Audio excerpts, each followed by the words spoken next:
welcome. Today we're going to be talking about driving in inclement winter weather.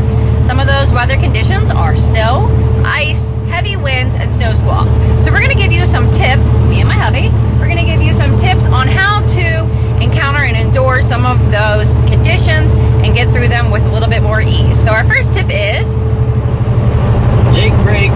You don't want to use also commonly known as the engine retarder. You don't want to use that or the cruise control while you're driving in slippery weather.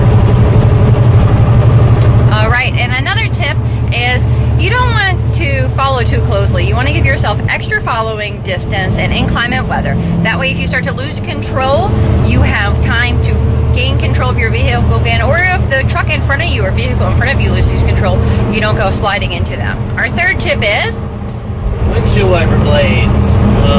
You want to keep those clean. Sometimes you can take alcohol swabs and clean off the blades itself. But I don't particularly like the metal blades. Bosch makes a really good winter blade. I prefer those, and we're going to get some here in the next day or two. all right. Another thing, you want to make sure that you keep your washer solvent reservoir full so you have plenty of washer fluid. So that way when salt brine builds up on your windshield, such as now, you're able to clean your windshield because salt brine will build up. So after driving in a storm, make sure you fill that reservoir back up. And our final tip for driving is going to be, how can you predict a wind gust and heavy winds or snow squall? One of those ways you can do that is as you're following behind another vehicle, preferably a tractor trailer, look for whenever that trailer hits a gust of wind. You can tell that by whenever the trailer kind of sways to the side or might go to the other lane a little bit. Then you can start to brace a little bit more and prepare for that gust of wind, because you know in just a few seconds you're going to encounter that same gust of wind. A lot of times those gust of winds come where tree breaks are, around bridges, around bends, where there is a gap in the landscaping and the wind can just come through.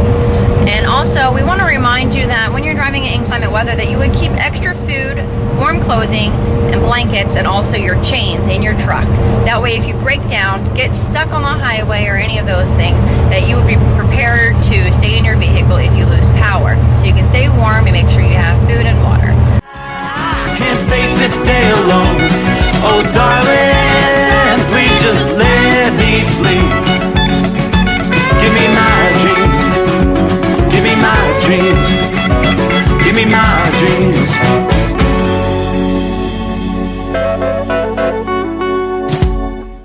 All right, bonus tip. When somebody's trying to pass you in inclement weather, or really at any time, try to get out of the fuel and just let them go past you. One, it's courteous, and two, it puts you in a better and safer environment. Because if a gust of wind would come along and push you into the other lane,